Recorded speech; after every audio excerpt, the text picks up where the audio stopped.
ବର୍ତ୍ତମାନର ବଡ଼ ଖବର ଏକ ମର୍ମନ୍ତୁଦ ସଡ଼କ ଦୁର୍ଘଟଣାରେ ବାପ ଝିଅ ମୃତ। ବାଇକ୍କୁ ଧକ୍କା ଦେଲା ଟ୍ରକ୍, 2 ମୃତ।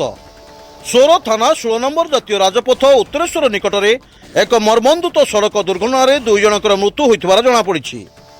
ବାଲେଶ୍ୱରରୁ ଭଦ୍ରକ ଅଭିମୁଖେ ଯାଉଥିବା ବେଳେ ସୋର ଥାନା 16 ନମ୍ବର ଜାତୀୟ ରାଜପଥ ଉତ୍ତରେଶ୍ୱର ନିକଟରେ ପଛରୁ ଆସୁଥିବା ଏକ ଟ୍ରକ୍ ତାଙ୍କୁ ଧକ୍କା ଦେଇଥିଲା। ଘଟଣାସ୍ଥଳରେ 2 ଜଣଙ୍କର ମୃତ୍ୟୁ ହୋଇଥିବା ବେଳେ ସ୍ଥାନୀୟ ଲୋକେ ଟ୍ରକ୍ ଚାଳକକୁ କାବୁ କରି ସୋର ପୁଲିସକୁ ହସ୍ତାନ୍ତର କରିଥିଲେ।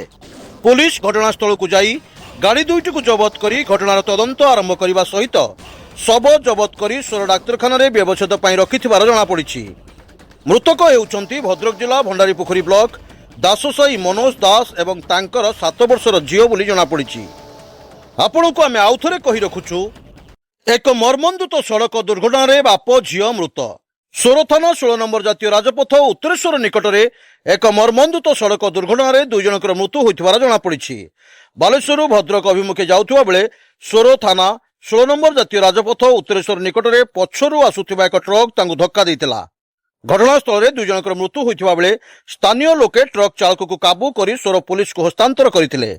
ପୁଲିସ ଘଟଣାସ୍ଥଳରେ ପହଞ୍ଚି ଗାଡ଼ି ଦୁଇଟିକୁ ଜବତ କରି ଘଟଣାର ତଦନ୍ତ ଆରମ୍ଭ କରିବା ସହିତ ଶବ ଜବତ କରି ସୋର ଡାକ୍ତରଖାନାରେ ବ୍ୟବଚ୍ଛେଦ ପାଇଁ ରଖାଯାଇଥିବାର ଜଣାପଡ଼ିଛି। ମୃତକ ଜଣକ ହେଉଛନ୍ତି ଭଦ୍ରକ ଜିଲ୍ଲା ଭଣ୍ଡାରୀପୋଖରୀ ବ୍ଲକ ଦାସସାହି ମନୋଜ ଦାସ ଏବଂ ତାଙ୍କର 7 ବର୍ଷର ଝିଅ ବୋଲି ଜଣାପଡ଼ିଛି। ବାଲେଶ୍ୱରରୁ ସ୍ପେଶାଲ ରିପୋର୍ଟର ବନମାଳୀ ମହାକୁଡ଼ଙ୍କ ରିପୋର୍ଟ, ସ୍ୱତନ୍ତ୍ର ଓଡ଼ିଶା ଲାଇଭ୍।